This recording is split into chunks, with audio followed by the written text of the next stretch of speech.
Это вот такие тапочки покажу, да. Почему маркетплейсы, как я строю бизнес, зачем мне международная компания, например, да, зачем мне YouTube-канал вообще.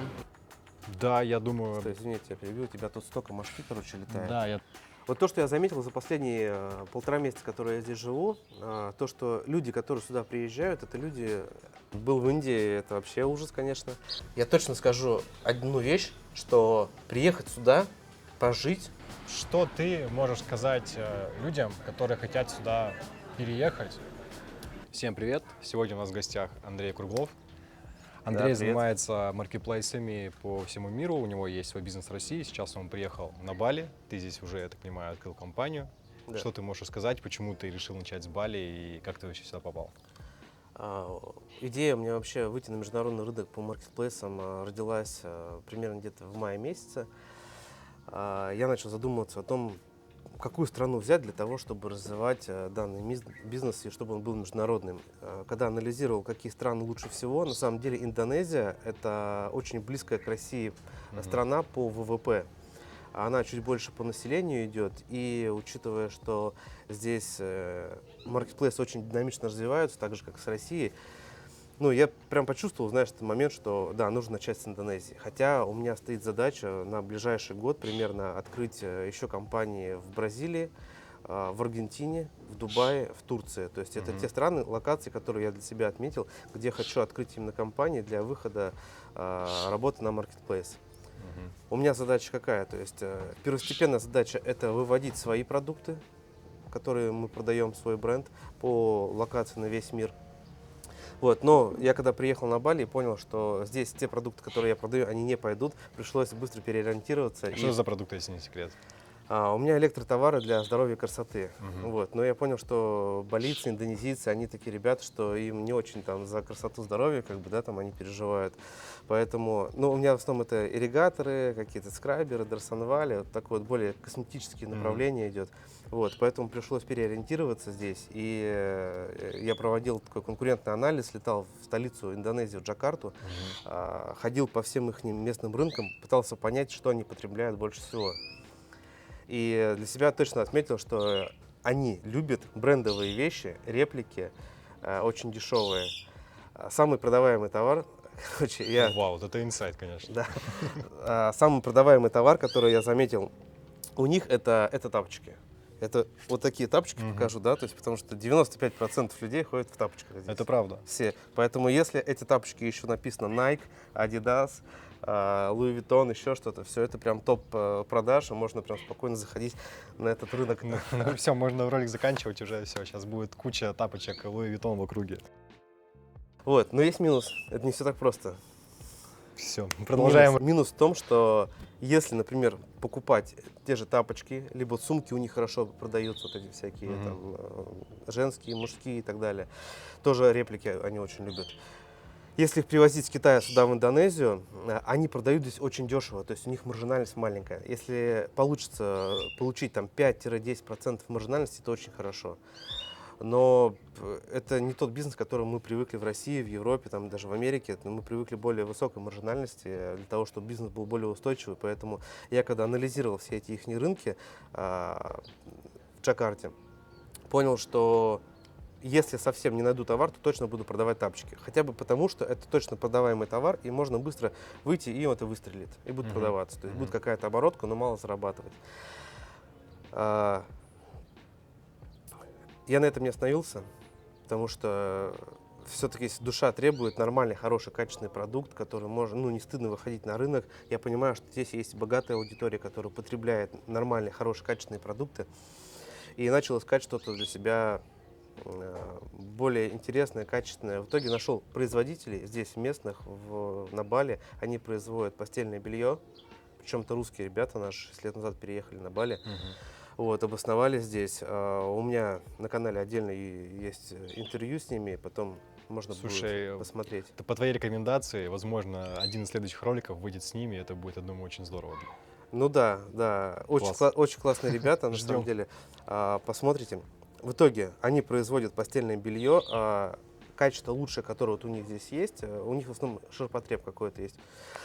чуть-чуть премиальный класс, но там хорошая маржинальность, можно с ними работать. Я заключил с ними партнерский договор. В итоге я выхожу на местный маркетплейс вот именно с их товарами постельного белья, потому что для меня это самый лучший продукт, который я бы хотел продавать, на самом деле.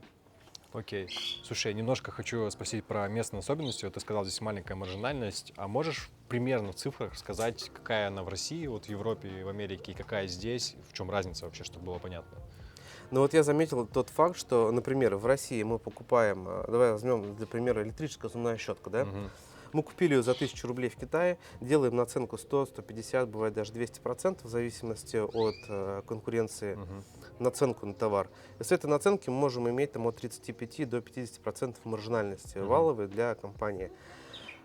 Здесь такого не получится. Здесь, если я куплю зубную щетку электрическую, например, и хочу продавать, то мне придется делать наценку, ну, где-то, может быть, 40-50%. То есть, естественно, моя маржинальность будет вообще копеечная.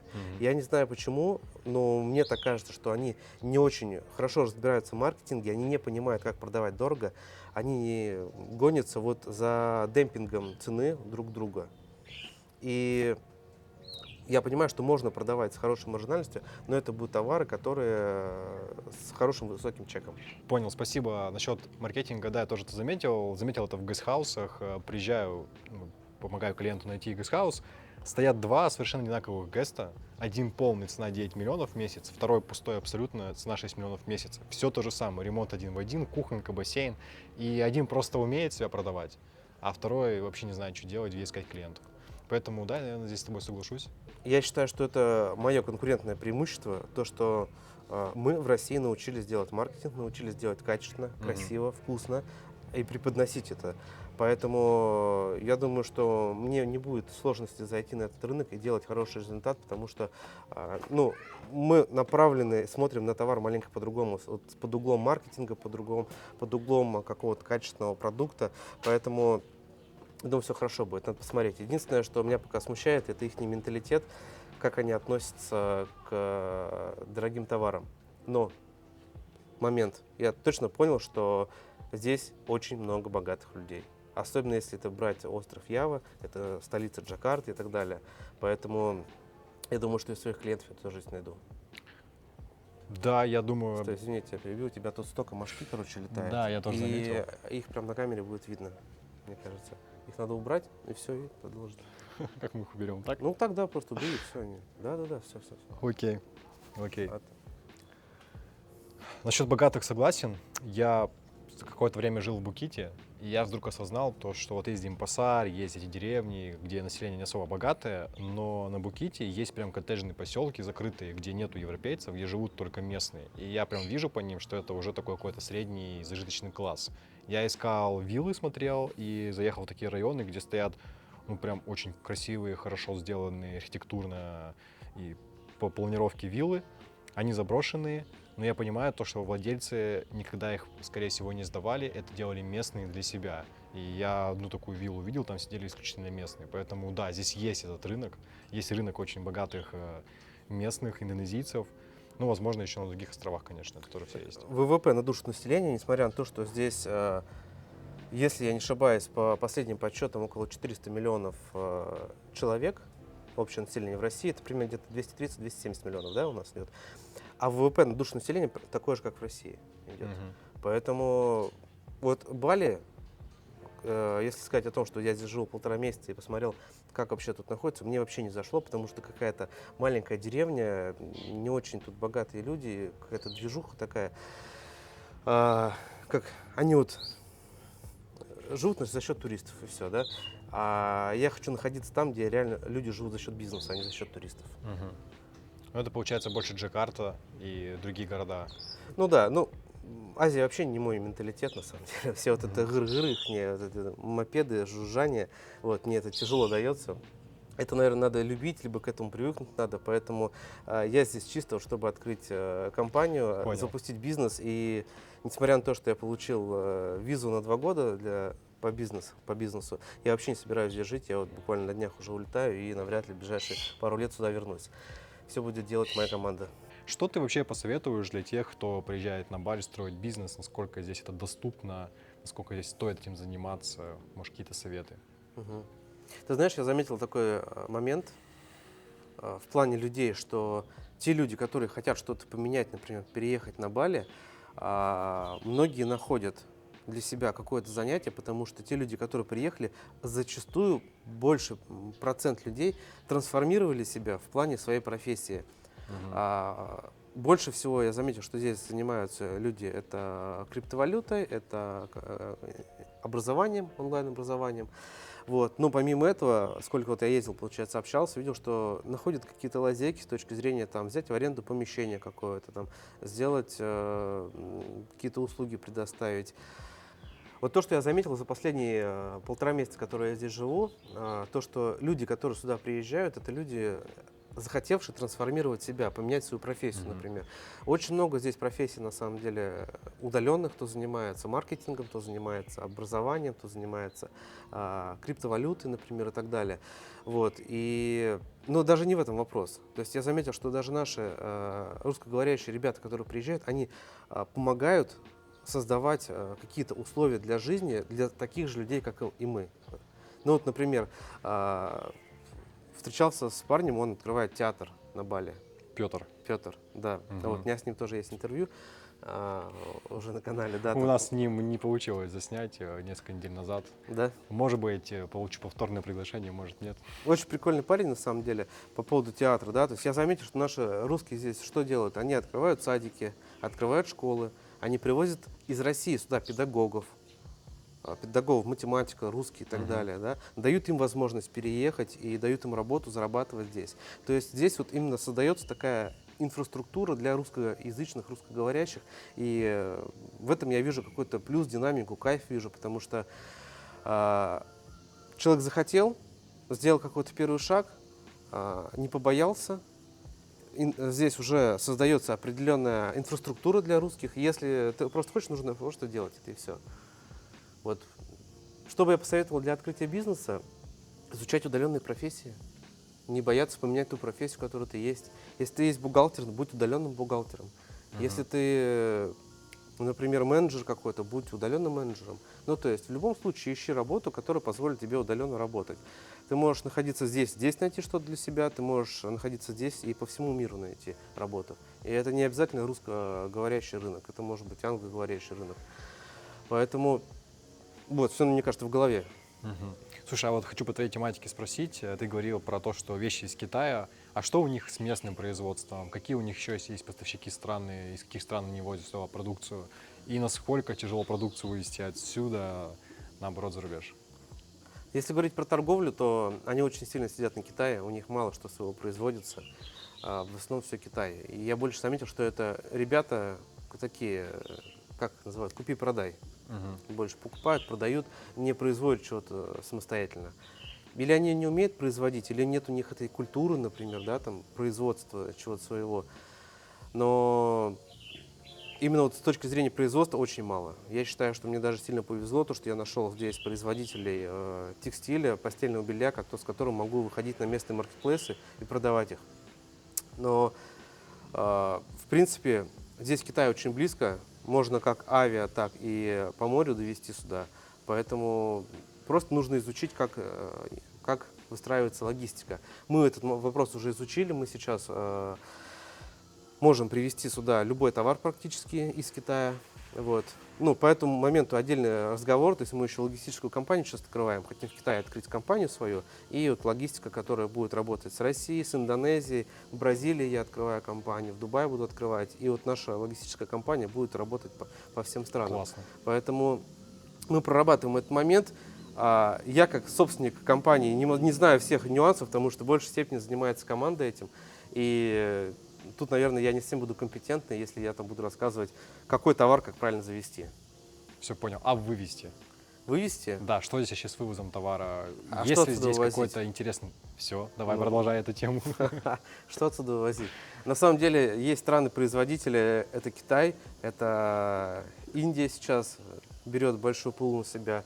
Вот. Но чтобы что-то Индонезия производила на международный рынок, ну, рис, наверное, только что. Все. Вот они что производят здесь. Все, понял тебя. Мы с тобой затронули тему, то, что русские сейчас сюда перевозят педагогов, создают условия для работы для людей здесь, в Индонезии. И, соответственно, это все делается для того, чтобы создать комфортное пространство. Есть очень много проектов. Я сейчас общался недавно с предпринимателями, они здесь закупают 5000 гектаров в районе Табанан и хотят сделать такой эко-город.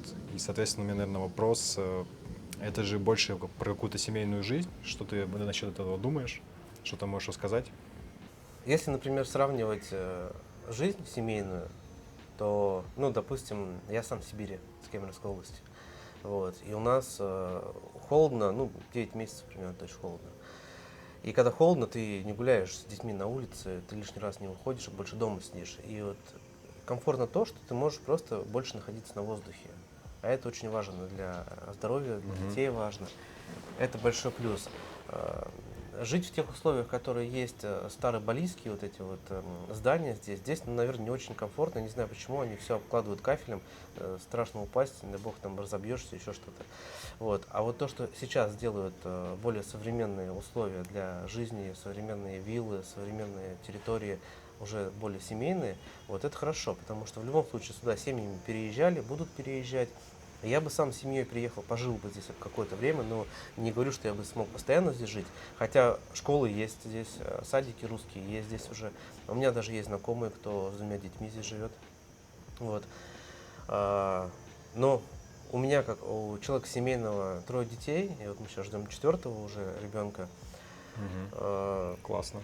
Да, и учитывая, что разный возраст, и им нужно здесь заниматься чем-то будет.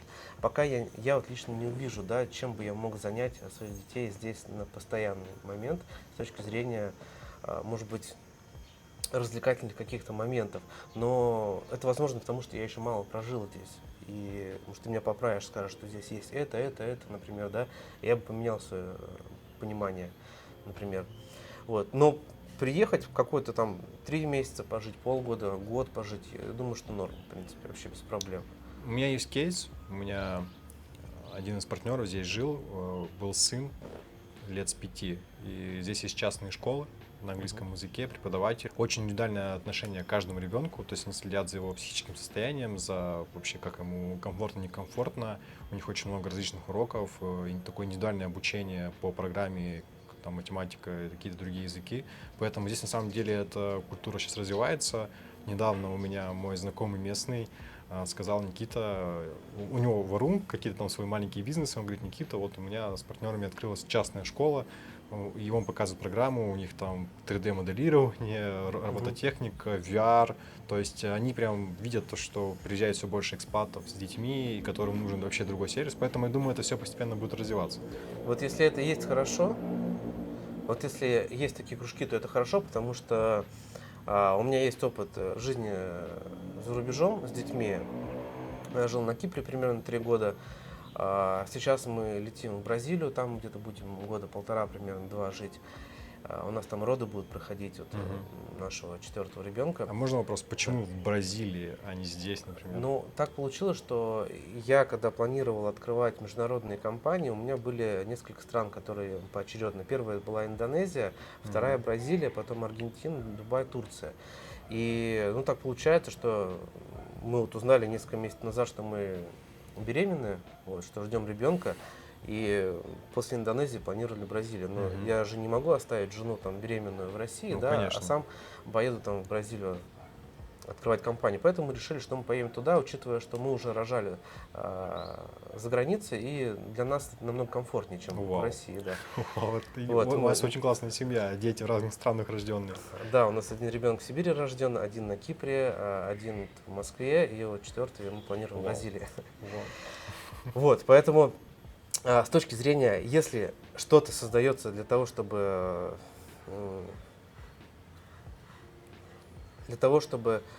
твой ребенок был чем-то увлечен, какие-то кружки дополнительные, это хорошо. Потому что мы стараемся, чтобы были онлайн, в основном обучения какие-то. То есть у меня сын там шахматами онлайн занимается, ходит на джиу-джитсу, ходит, вот, дочь рисует. И я думаю, что в Бразилии тоже очень много будет каких-то кружков, куда, ну как им социально, чтобы, не могу слово подобрать. Это все классно. Да, чтобы социально освоиться.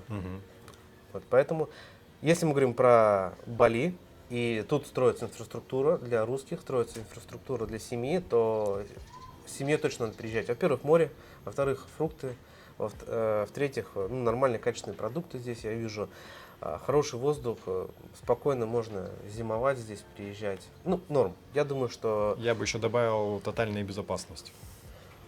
Да. Ну, может быть, не тотальная, но я просто в какой-то момент осознал, что в 2 часа ночи, когда я сел на байке, поехал из Букита, наоборот, из Убуда в Букит, вот этот путь 1,5 часа ночью, я его настолько безопасно чувствовал, что как будто бы я просто переместился в соседнюю комнату.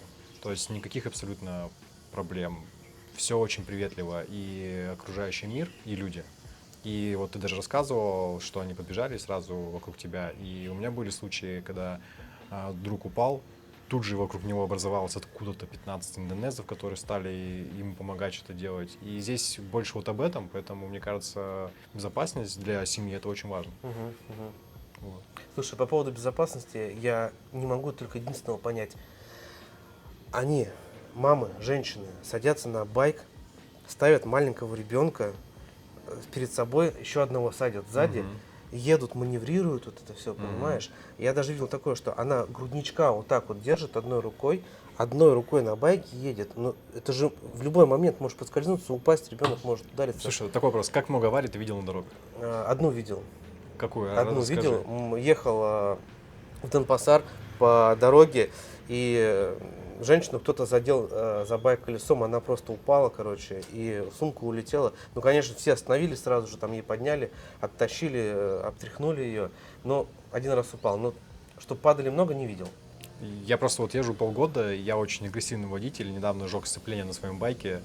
И я так скажу, я аварий вижу, ну вот, наверное, 2 максимум видел. И они всегда какие-то супер случайные, и никогда это не были индонезы. Там всегда почему-то есть виноваты в виде европейцев. Поэтому мне кажется, что мы так это воспринимаем, она везет грудничка там, с 2 детьми. У них это с рождения так. У них это, ну, прям с детства. Я про уровень риска и опасности. Я вот про что. А вот, как ты сказал на улице, что все в голове, вот мне кажется, отношение к риску, он тоже здесь в голове. То есть они настолько уверены, что все будет хорошо, если ты понимаешь, о чем я сейчас говорю. Ну да. Что да. у них это не случается. И они так все живут из детства. И у них это в порядке вещей. И для них это максимально безопасно. Понял, о чем я примерно рассказываю? Я понял, про что ты говоришь, да, вот. Но все равно мне тяжело это воспринимать. Ну да, конечно, у нас совсем другой менталитет. У Да. нас мы должны контролировать, и мы же пришли из другого климата. У них очень интересно, у них всегда одна и та же температура. То есть они не думают, что может быть зима, выпадет снег, а потом град пойти, а потом жара плюс 35. Нужно с этим делать, с этим бороться. У них всегда есть еда. Вот мне очень нравится, как рассказывает мой партнер здесь. У них чувство безопасности на таком уровне, что если вдруг у него нет работы, денег, ничего, он просто приедет, сядет под дерево, спокойно выспится, сорвет манго, покушает, он всегда будет сыт, и у него всегда есть какое-то родовое поместье, где он может приехать и переночевать. Всегда. У них это на базовом уровне. А у нас мы привыкли к агрессивной среде все время, что тут опасно, вот тут на дороге опасно, как можно ехать с грудничком, там нужно, чтобы все было, вот кафель, да, там нужно, чтобы помягче было. И мы привыкли бороться с опасностями. А они привыкли к тому, что мир для них очень изобилен. Поэтому у нас такая разница менталитета, и поэтому многие вещи нам кажутся с риском, а для них это в порядке вещей. Да, все в голове, возможно. Возможно.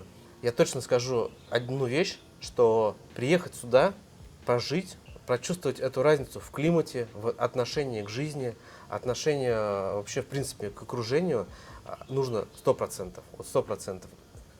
Лучше всего приехать, конечно, с семьей, для того, чтобы дети могли тоже чувствовать, что есть другой мир, что есть другие люди, что есть теплое море, есть красивая зелень вокруг, фрукты и так далее. Вот. Но для каждого свой промежуток. Я пожил здесь 1,5 месяца, мне достаточно, но я точно бы привез сюда свою семью и пожил бы здесь, наверное, 3 месяца где-то, вот так, может быть, полгода. Вот. Для того, чтобы и моя семья могла почувствовать вот эту жизнь, которая здесь есть. Это все. Да, я бы тоже добавил, очень часто приезжают люди с Москвы, например, вот кто сейчас занимается бизнесом, и они прям ускоренные кажутся для меня, они прям спешат, нужно движение там сделать, с тем поговорить. Это вот тянется, надо заработать, расшириться. И это же видно, и точно так же, когда люди здесь проживут, например, полгода и поймут вот местный колорит, я бы сказал, подключиться к местному радио Бали FM. когда они начнут резонировать с местным вообще бытом, с местной вибрацией, скоростью, это тоже остается как некий опыт на подсознании. И когда ты уже с этим опытом приезжаешь в другую среду, в ту же Москву, точно так же, как ты приехал с Москвы на Бали, точно так же ты в Москву приедешь с Бали в голове. И ты будешь делать все более спокойно, не спеша. И самое интересное, что я здесь заметил, надеюсь, у меня будет больше раскрываться такие личности на моем канале, у них здесь бизнес с такой вибрацией идет даже лучше, чем когда-либо. То есть они приезжают, успокаиваются, в такое некое медитативное состояние впадают, и у них начинают идти дела. Какие-то случайные встречи, какие-то случайные знакомые. Пошло. Вот я даже приведу пример. Ты встретил наших русских ребят, которые занимаются текстильной промышленностью. Насколько это была запланированная встреча? Вообще мега случайно. Мега случайно. Я вчера про это думал, что я даже не искал их. Они просто ко мне пришли, я думаю, боже, я планировал отсюда уезжать с пониманием того, что я не нашел товар, который хочу продавать на местных маркетплейсах. А здесь просто раз, и они есть. И я уже понимаю, что мне скоро уезжать отсюда. И мы вчера руки пожали, договорились. И как-то все так прошло легко. Я думаю, что, наверное, жизнь сама будет давать мне то, что нужно, и все хорошо. Вот. Именно про это я говорю. То, что ты на Бали, как вот на подсознание закручиваешь мысль, что мир изобилен, и он тебе это даст. И можно было ходить здесь, какие-то встречи устраивать, искать поставщиков. А я пробовал, у меня не получилось. Да, можно было 20 встреч провести, сесть уже просто расстроиться, да, вот под дерево. У меня, знаешь, какой внутренний вот этот постоянно адреналин, потому что я очень живой и работаю постоянно в какой-то динамике, не могу там просто сидеть или там. Для меня выходные это самые страшные дни, которые есть, потому что я хочу быстрее, чтобы понедельник наступил, работать начать. И вот все, и вот это здесь я сижу, я понимаю, что это как-то медленно, мне надо куда-то идти, какие-то встречи делать. Но я попробовал походить на какие-то встречи, бизнес-завтраки, я понял, что это вообще не то, я там никого не найду. Я попробовал в чатах написать людям, повстречаться что-то. Я понял, что люди не очень сильно как-то торопятся какие-то дела делать. Все отпустил, и вот само пришло, да. Вот, именно об этом я и говорю. И с этим умением ты можешь приехать в Бразилию, просто успокоиться, поймать местную волну, и как будто бы все начнет самовыстраиваться. Вот я про эту разницу говорю в менталитетах, даже ведения бизнеса. Я вчера команде сказал уже об этом, говорю, я не знаю как это будет, но в Бразилии я тоже буду открывать компанию, искать какого-то местного производителя. Я думаю, что сам придет, я даже не хочу об этом сейчас задумываться. Вот, я просто знаю, что это будет, и все. То есть я так вчера раскрыл свой план для команды. И причем они тоже так здесь работают, местные. Я занимаюсь байками, да, ищу людям байки. Я приехал к одному из ренталов, у него там 40 байков в имении, все сданы абсолютно. Я думаю, как он делает бизнес? Они как? У него есть вот, знаешь, квадраты часто ставят, квадрат такой с крышей. Они сидят, пьют чай. И я просто заметил, как он ведет дела. Я к нему приехал, я к нему сел, его жена принесла нам чай, мы сидим, пьем, и я с ним договариваюсь, как с ним вести дела. То есть он просто сидит на месте, у него все само делается. И он точно знает, что у него все байки будут сданы. Все машины у него будут сданы. Может быть, это боги ихние? Они же не зря молятся больше, чем работают. А вот смотри, кто-то много работает, постоянно находится на неком, выгорании, вот адреналине, про который ты говоришь, на кортизоле, постоянно просыпается, я не успел, я вот сейчас уеду, да, я не нашел себе поставщика. А они находятся в постоянном ощущении изобилия, и к ним приходят, партнеры сами к ним приходят, у них все делается хорошо, и может быть и в этом вся суть. Просто расслабиться. Наверное. Давай расслабимся просто. Давай расслабимся. Вот. Давай это пример приведу по поводу расслабиться. Сколько актуально будет, не знаю. Слушай, они настолько расслаблены, что я жду открытия счета уже больше месяца. Простая ситуация. Я когда прилетел сюда, мне сделали вот эту КИТОС бизнес-визу буквально в течение недели. На основании этой визы мне должны были открыть счет. Пообещали, что сделают за 1 неделю. Я жду сентябрь, 1 неделя, 2 неделя. В итоге в конце сентября мне говорят, извините, для русских закончились эти аккаунты выдавать. Ждите октября. Я говорю, хорошо, там немножко 5 дней подожду. Начинается октябрь, 2, 3, 7 число. Я звоню, говорю, где мой счет-то? Уже прошло почти месяц. А вы знаете, там человек, который занимается вашим аккаунтом, у него сын родился. У них сейчас там неделя, у них сейчас 2 недели церемонии, поэтому подождите еще, пожалуйста. Я говорю, как подождите, у меня 14 билет куплен, надо улетать. В итоге маленько, ну там на повышенные тона начал переходить, но понял, что это бесполезно. Это вообще делать запрещено. С ними это не Ты работает. сразу же создаешь среду, которая будет враждебна к тебе. Вот, я поэтому отпустил ситуацию. Единственное, попросил, что я 14-го улетаю, но вроде вчера написали, что все, счет готов, завтра должны там пойти дать токен, как работать с бизнес-кабинетом.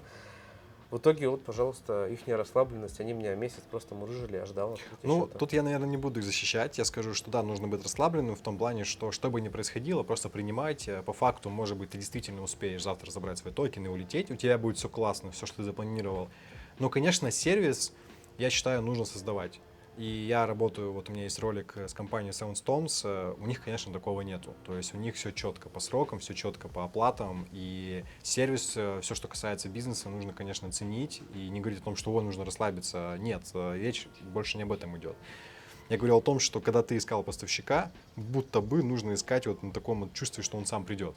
Но что касается именно услуг, которые ты представляешь, конечно, лучше сделать. Но представляешь, к тебе бы обратились, купили бы у тебя постельное, как это называется, постельное белье? Постельное белье. Да, постельное белье. А ты бы такой, у меня сын родился, извините, 2 недели, подождите. А у меня был такой момент, я заказал шлем, 2 недели ничего не было, потом просто заказ отменили. И то есть я против этого. Но я за то, чтобы все делать на такой вот расслабленности. Поэтому наши ребята русские приедут и построят здесь лучший бизнес, научат их, как правильно работать, как правильно предоставлять хороший маркетинг, хороший сервис. И для нас это большой плацдарм для зарабатывания денег. Ну, они пускай молятся. Да, И пускай всё. молятся. Вот, как-то так. Что хотел по поводу бизнеса поговорить. Почему маркетплейсы, как я строю бизнес, зачем мне международная компания, например, да, зачем мне YouTube-канал вообще, вот, какие планы на будущее. Вообще, на самом деле, хочу построить международную компанию, потому что есть огромное желание построить что-то большое в своей жизни. И тут уже вопрос не ради денег идет, да, а ради, наверное, каких-то амбиций человеческих именно в себе. Ну, это вот уже началась тема, наверное, Продолжай, я смонтирую. Продолжай. Да. Слушай, и почему маркетплейсы? Смотри, мне сейчас 35 лет. Я вот, наверное, с самого детства помню вот это чувство своего предпринимательства. Мне всегда хотелось заниматься, что-то продавать, как-то создавать какой-то бизнес. Я на самом деле работал в найме долгое время, менял работы, везде был какой-то конфликт интересов внутри себя. Что-то бесило, что-то раздражало, не мог найти что-то комфортное. Потом начал уходить немножко в бизнес, предпринимательство, когда начал ощущать, что надо создавать свое. Вот. Было, не знаю, наверное, около 7 разных бизнесов, и в большей степени они были неудачные, потому что, опять же, не было знаний, каких-то пониманий, как строить бизнес, как строить команду, какой продукт выбрать, как этот продукт развивать, что такое маркетинг и так далее. Ну, то есть все вот эти основы бизнеса, они были просто прохаваны, по-русски говоря, через какой-то свой опыт.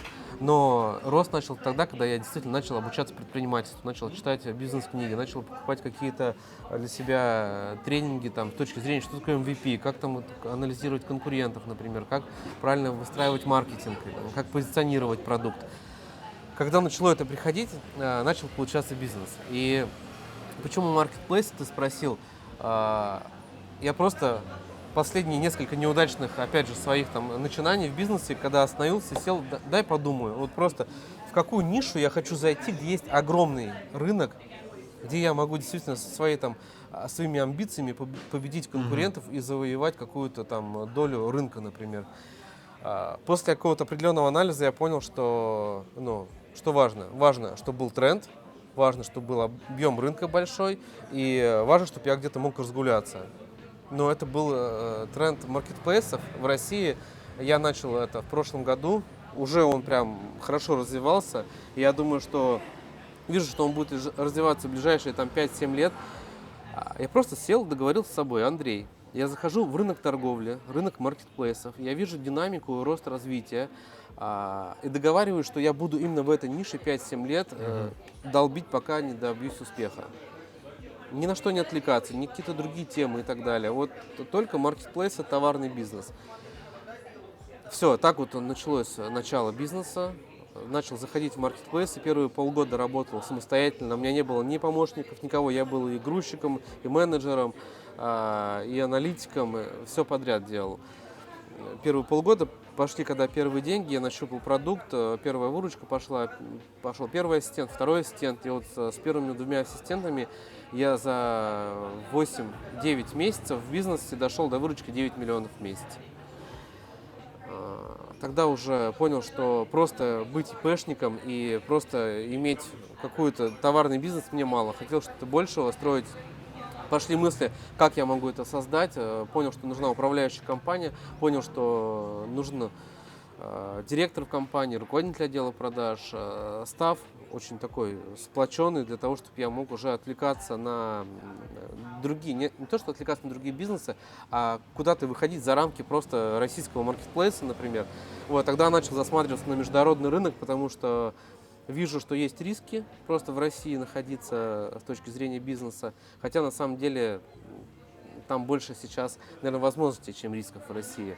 Вот. Но с точки зрения того, что товарный бизнес – это привлечение инвестиций постоянное, кредитных денег, инвесторов, я понимал, что если я научусь работать на международном рынке, нащупаю эту связку, как зарабатывать столько же денег, как и в России, то мне будет легче привлекать капитал, частный капитал, для того, чтобы быстрее расти.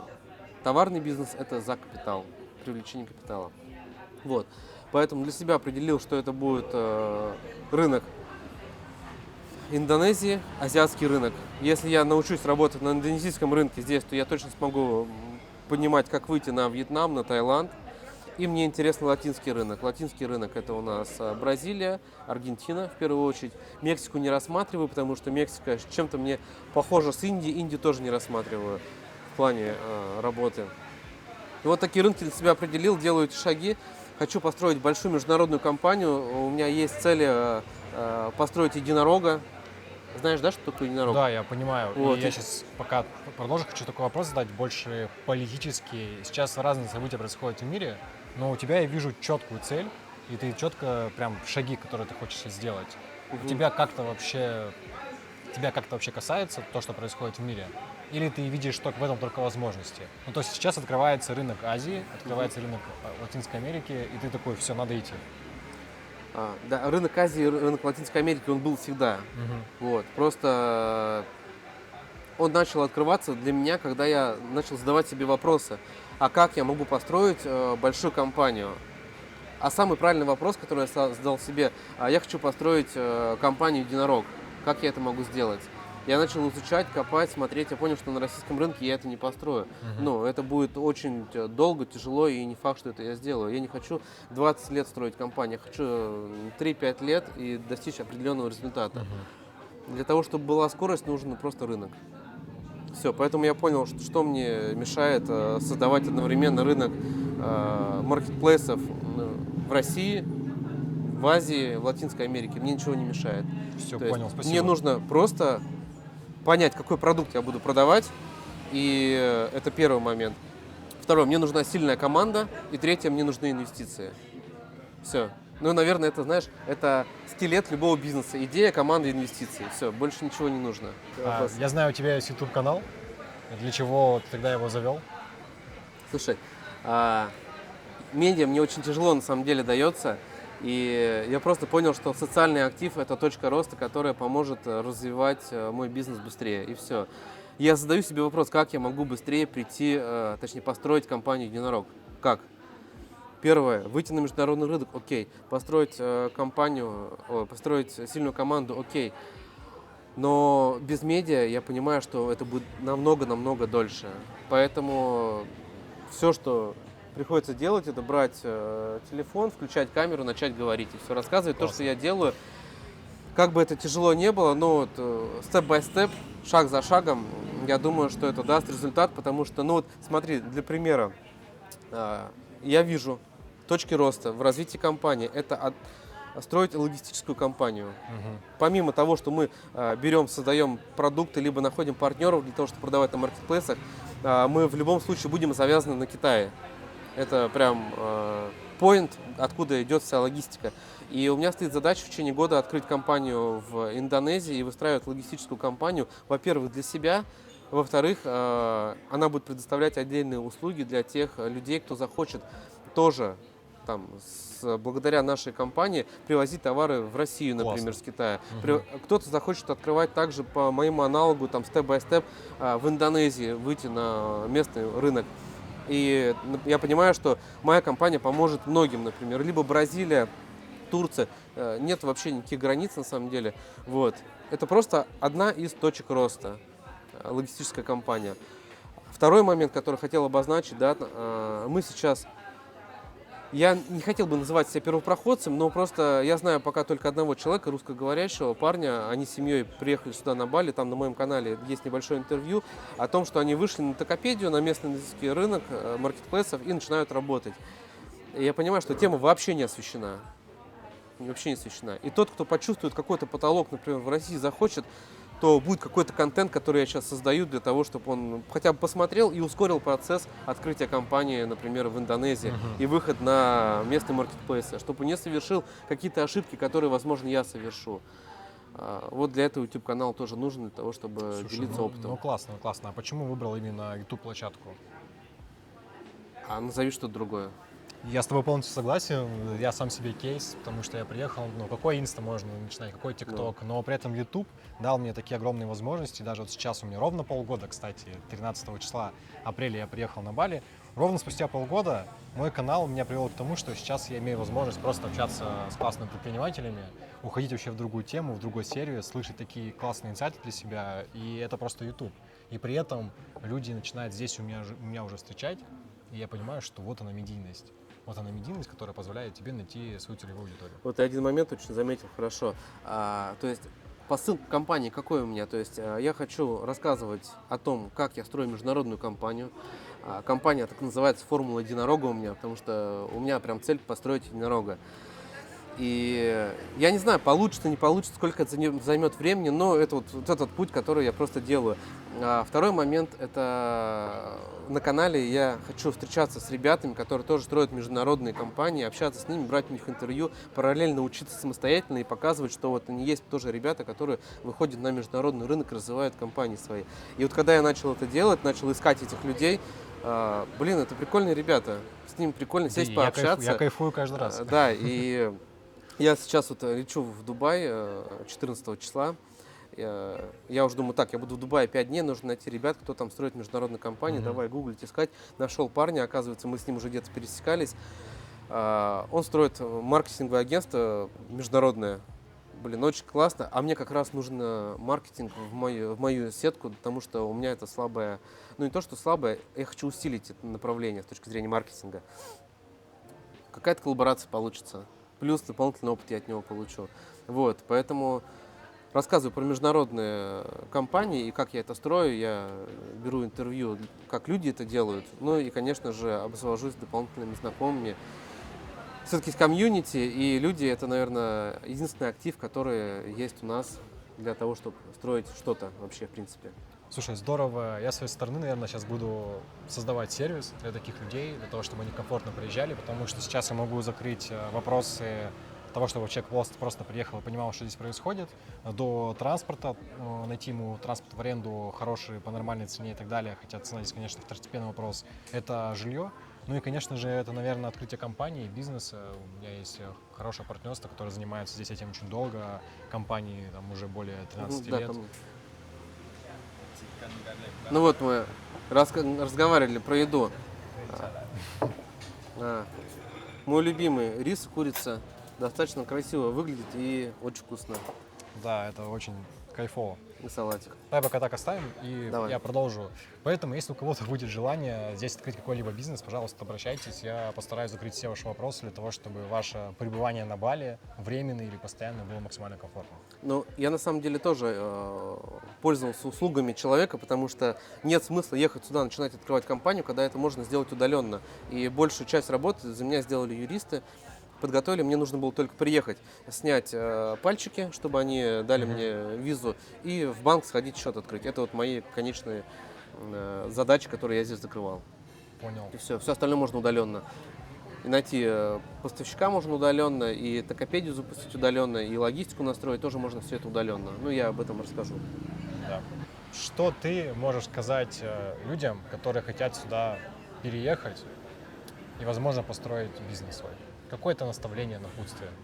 Слушай, самый, наверное, лучший совет, который можно когда-либо дать, это ты возьми, просто попробуй. Потому что когда будет уже 60, 70, 90 лет, мы всегда будем жалеть о том, что мы не попробовали. А вот приехать попробовать, пожить здесь 1 месяц, это, наверное, самое лучшее, что можно подарить для самого себя. Вот и все. Я сейчас не говорю про бизнес, я говорю про просто попробовать местный колорит, приехать, посмотреть вообще, как живут люди. А здесь уже можно совместно совмещать, либо менять профессию для того, чтобы удаленно работать, либо создавать бизнес. Это уже тема другая, наверное. Просто пробовать и все. Да, пробовать, наверное, это обо всем, даже просто сюда приехать. Сейчас такое непростое время. А попробуйте, возьмите и приедьте. Возможно, ваша жизнь полностью изменится, и вы для себя откроете новые грани. Себя как предприниматель или себя как просто путешественник. Слушай, по опыту заметил, что люди вот приезжают, говорят: ой, это не мое, Азия не мое, проходит примерно 2-3 месяца, видимо, у тебя этот срок еще не дошел, и они очень кардинально меняют свое мнение вообще про Бали, про Индонезию. Возможно, когда вернешься в следующий раз, попробуй пожить здесь чуть подольше. И хотел у тебя спросить вообще какое-то местное видение. Вот мы сейчас находимся в Убуде, это просто семейный храм. Кто не знает, здесь есть храм городской, районный, и еще у каждой семьи есть свой отдельный храм, где они поклоняются своим предкам и могут находиться только они. И вот как тебе вообще местная архитектура, местная культура? Вот что ты про это скажешь?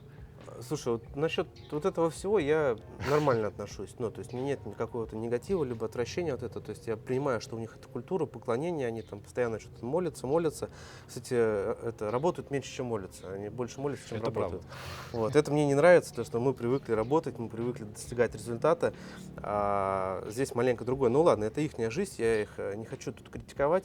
Сам факт того, что мне находиться здесь приятно в такой атмосфере, вот именно здесь, мне просто тяжело пока воспринимать вот это движение их на мопедах, на все, немножко грязные кухни их, да, то есть можно получать хороший сервис, но это будет стоить дороже.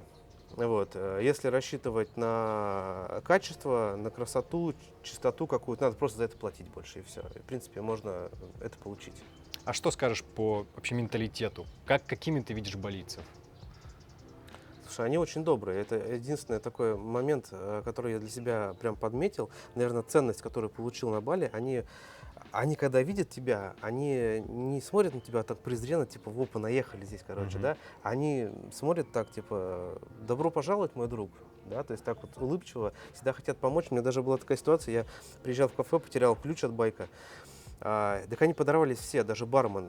Все из кухни вышли, начали все искать мой ключ. И мне даже было неудобно от того, что они там все. Но я думаю, я найду где-то, он здесь просто ходил, где-то упал. Но в итоге нашли мне, поблагодарили меня. Вот этот момент мне нравится, то, что они очень добрые, такие душевные ребята. Кайф. Вот как-то так. Ну и такой вопрос задам. Ты здесь пробовал всего лишь 1,5 месяца. Ты все время был в Убуде. Получается, почти, да, жил в центре Убуда. Не знаю, как часто ты гулял, просто хочу твое мнение. Бали для тебя в 3 словах. 3 отдельных слова, что для тебя Бали? Бали для меня, Да.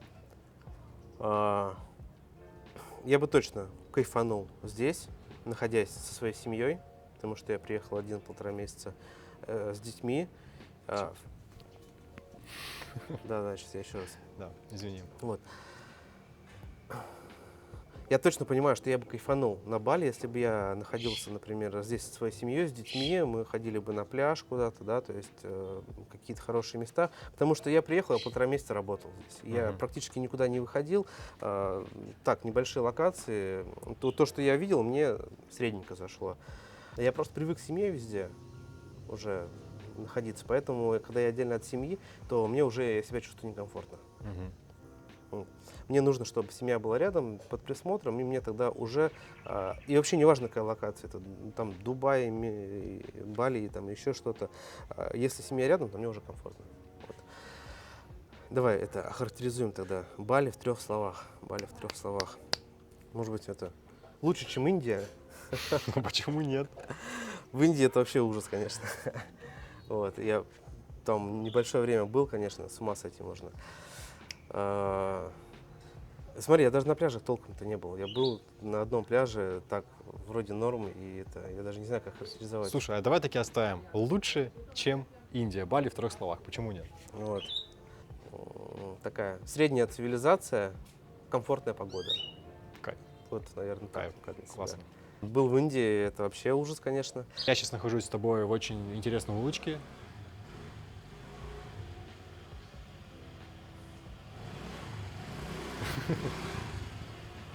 Да. Чисто. Постоянно шумят, вот меня вот напрягает вот это. Но вот в любом случае твоя улочка, она для меня очень интересная, я таких не видел. Она очень чистая, очень такая похожая на... Я даже не знаю, с чем сравнить. Но я бы сказал, это, наверное, не улочка, а переулок. по-нашему. Переулок? Переулок какой-то Да. маленький, где вот даже нету никакого трафика, потому что это больше пешеходная зона какая-то. Ну, Вот. либо для своих вот они здесь ездят. Да, да, В любом да. случае очень красиво. У меня такой вопрос, что ты скажешь про вот архитектуру местную, про эстетику? У меня такое ощущение, что вот они любят какое-то такое величие, да, сделать массивно красиво все, но почему-то за этим не сильно ухаживаются. Может быть, у них кайф такой, что вот, например, забор, и он зеленый. Ну, Так то это есть- же и в этом и есть кайф. Мне кажется, они специально делают, чтобы это все вот так вот покрылось мхом и красиво зеленое, как будто бы этому много лет. Ну, возможно, да.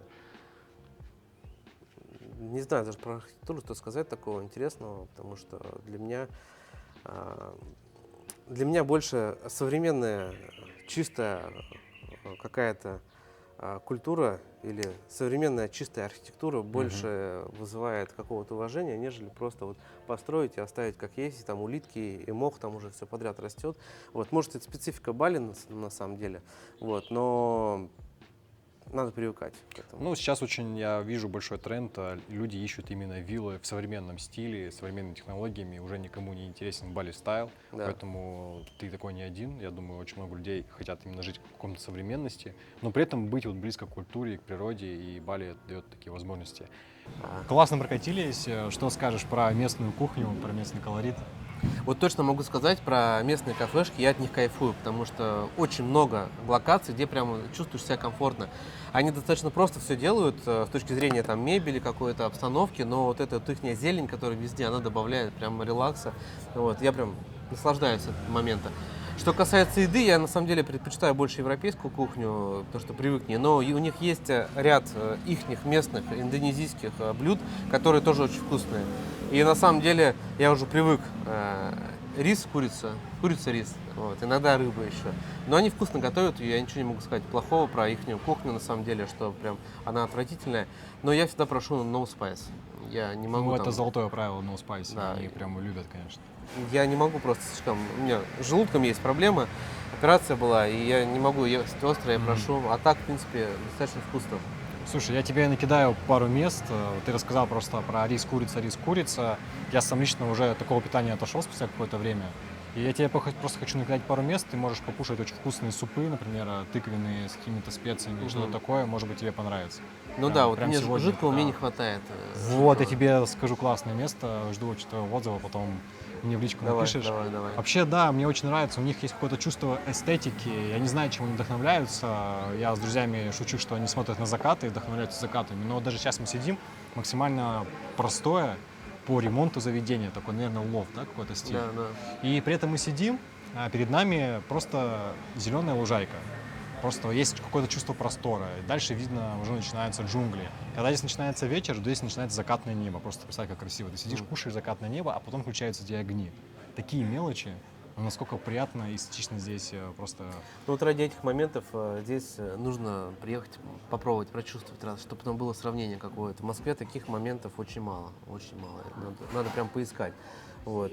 Ну, в других странах тоже, возможно, есть, но здесь их просто много таких. Да, причем мне казалось, наверное, это Убуд, наверное, это какие-то раскрученные места, то есть там люди спрашивают, вернее, здесь люди делятся опытом с европейцами, но на самом деле как будто бы нет, потому что приезжаешь когда-нибудь на север Бали, в какую-нибудь там деревушечку маленькую, заходишь в заведение, оно такое же. Просто как они догадались это сделать, а просто догадались. Но при этом, если мы говорим про их жилье, почему-то у них такой эстетики нет очень часто. То Жалею, есть да. внешний интерьер очень Но подожди, классный. а ты заметил этот момент, что вот эту эстетику они делают не для себя, они делают для туристов. Но для себя они практически не делают такой вот красоты. И я ездил в одно место, где там хотел подняться на вулкан, и в какую-то деревушку заехал, я вообще не мог найти, где там покушать. Потому что вот этот их, как называется, уличный стритфуд вот это, да, но он отвратительный, как они там готовят, как там грязно все, и ну, это тоже есть место быть на самом деле. Надо просто пропускать мимо глаз этот момент. Но мы, наверное, сейчас говорим, ну, как везде такое существует, я думаю, во всех странах есть население более бедное, Да, да. и да. они вот стритфуд, у них такой колорит, какие-то свои кафешки, да, естественно, там как-то не хочется даже заходить. Но при этом вот Кинтамани, если заехать, вот с видом на рассвет, на Батур, ну как много там классных заведений. Да, да, да, И есть. как мало там европейцев на самом-то деле. А если мы едем на север Бали, куда-нибудь в Лавину, там есть такой ресторан, ты заходишь, там играют живую музыку, там очень классная эстетика, там видно, что только местные ходят. Ты туда приезжаешь, ну как выражение, как белый человек. Они на тебя смотрят, о, кто ты? Но насколько у них одновременно и дешево, вкусно и эстетично. Поэтому непонятно. Возможно, каждый класс Никит, делает заведение под свой Вот класс. давай в этот момент прям четко подытожим и поставим границу, да, то есть если есть деньги, то практически в любом месте можно хорошо себя чувствовать вкусно, сыто, тепло, безопасно. Вопрос просто денег. Сколько зарабатываешь? И Окей. всё. Зарабатывай Согласен. больше и, не знаю, зарабатывай больше и Бали раем просто будет. Зарабатываешь мало, ну, будешь где-то обламываться в каких-то местах, на самом деле. Это так везде, в Я любой согласен локации. с тобой, да. я согласен. Поэтому Просто рассказываю, что все равно Да. они даже для своих могут сделать красиво. Спасибо Да. тебе за разговор, очень классно. Да, Очень спасибо, рад, что мы Никит. с тобой познакомились. Приятно тоже. Да, увидимся. А я буду кушать рис с курицей. И зеленые салаты. Да.